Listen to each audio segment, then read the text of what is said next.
therefore, ito yung conclusion. Pag nagbabasa ka ng libro, binibigay sa iyo yung scenario. Pag sinabing therefore, ito na yung conclusion. Ito na yung resulta. Ito na dapat yung maging conclusion mo.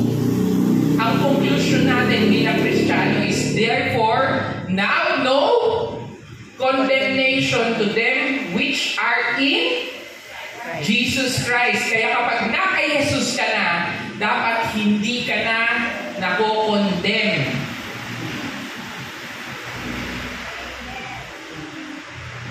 Amen? Amen. Ibig sabihin ng nako-condemn, hindi sabi, hindi na tayo nako-condemn. Ibig sabihin, hindi na susundin ng Diyos. Hindi yun ang ibig sabihin nun. Dahil sabi ko nga, papalitan ng iyong puso. Dahil kasi kapag gusto mo pa din yung sarili mo at gusto mo pa din yung pagnanasa mo at gusto mo pa din yung sarili mong katwiran at ayaw mong magpatalo, mayabang ka pa din, ibig sabihin, hindi napalitan ng puso mo. Amen. Pag napalitan ng puso mo, ang kagustuhan mo na ay kung ano ang kagustuhan ng Diyos. Hindi yung pagiging, hindi yung pagiging religyoso. Dahil kahit sino pwedeng maging religyoso, tahimik ka lang, maputi palagi ang damit mo, hindi ka mahulugang taktak. Kaya ng ibang tao yun, kasi yun ay ipanglabas lang. Kaso sa loob, nabubulong ka. Panay inggit, panay galit. Kaya ka nako-condemn, di ba? Kaya tayo nako-condemn. Minsan kinokondemn natin sarili natin. Minsan kinokondemn tayo ng labas. Kasi nangyari sa akin to, kaya hindi ako nagkatrabaho, kasi hindi ako nag-aral ng maigi, kaya hindi ako kung yun ang naging, dahil kasi ako, malapit din ako, engineer ako, hindi ako engineer, engineer. Anong pinagkaiba ng engineer tsaka engineer? Ang engineer may lisensya, ang engineer wala. Usually, may back subject.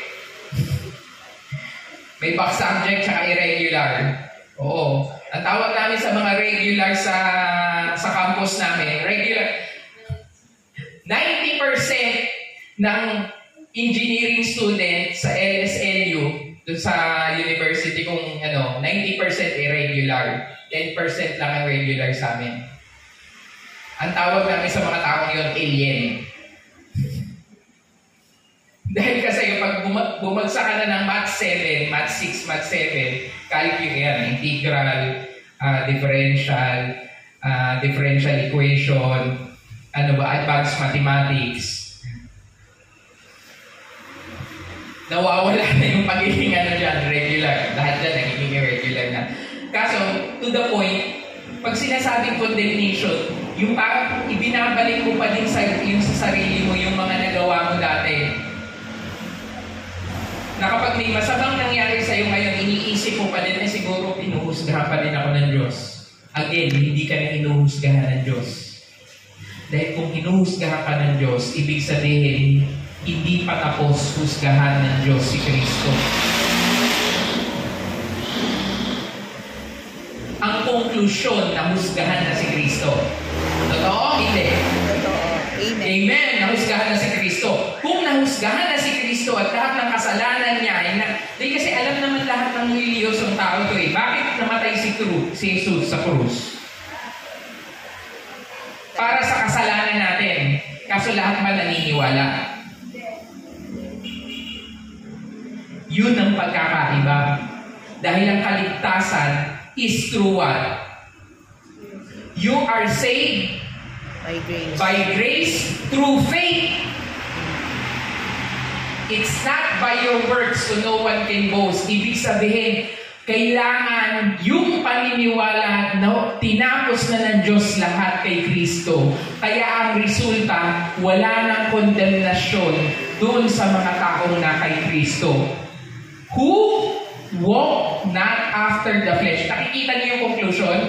Dahil kasi sinasabi ng iba, naligtas ka. Ganun lang kadali, kay Kristo ka na. Dahil kasi paulit-ulit ito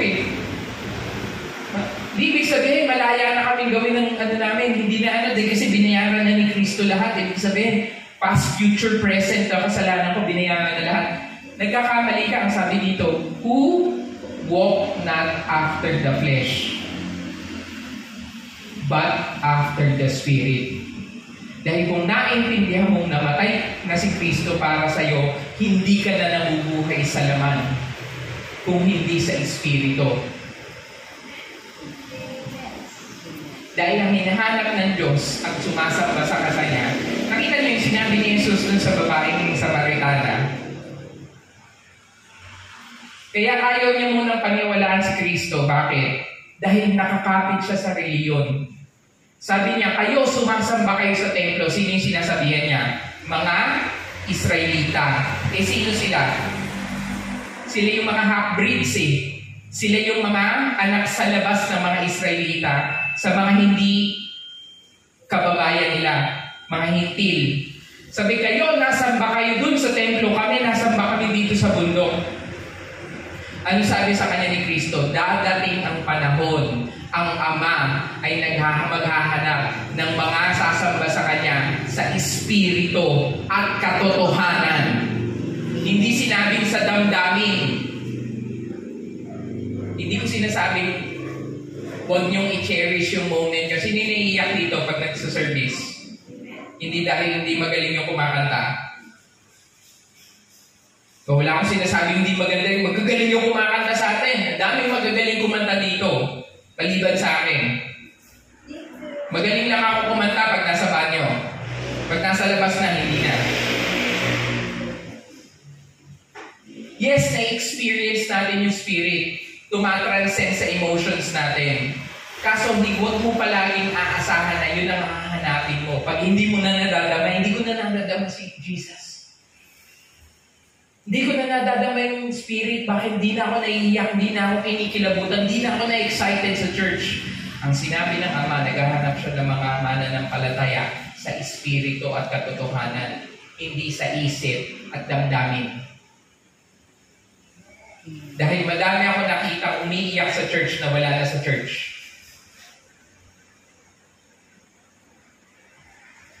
Tulo pa, uhog, laway. Lahat na ng klase ng awis tumulo. Kaso wala na sa church. Bakit? Dahil ang Espiritu wala sa laman.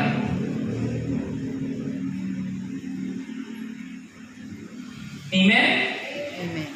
We communicate to God by Spirit. Kaya minsan pag nagpe-pray tayo ng Spirit, hindi natin naiintindihan eh. Sinasabi ng isip mo, tigilan mo na nga yan. Hindi mo naman naiintindihan yung pinipray mo. Bakit ka nagpe-pray ng ganyan? Hindi ka naiintindihan. Bakit? Ayaw ng laman, ang ayaw ng laman ay laban palagi sa Espiritu. Hindi pwedeng maghalo itong dalawang to. Flesh and the Spirit. Bakit? Dahil ang flesh papunta sa kamatayan. Sa ayaw man natin sa gusto, lahat to papunta dun.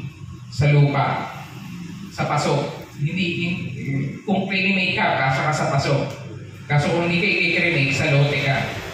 Lahat tayo papunta dun. Bakit? Dun papunta yung flesh. Amen? Kaso, tayo ay wala na. Tayo ay nasa loob ng flesh, kaso hindi na tayo nabubuhay sa flesh. Amen? Iba na po ang batas natin. Sabi, may batas pa ba sa pagiging yung pag, Christian ka na, pag born again ka na, may batas pa? Yes, we are still under the law, but not under the written law, but the law of the Spirit. The law, the written law, brings about what? Death. Kamatayan ang hinahandog ng sulat. Bakit? Dahil ang sulat, kaya nga sabi ni Brad Pitt, buksan mo, nasusulat. Dahil kasi pag nasusulat, nakikita. Pag nakikita mo, kaya mong gawin. Kaso hindi na talaga natin kayang gawin.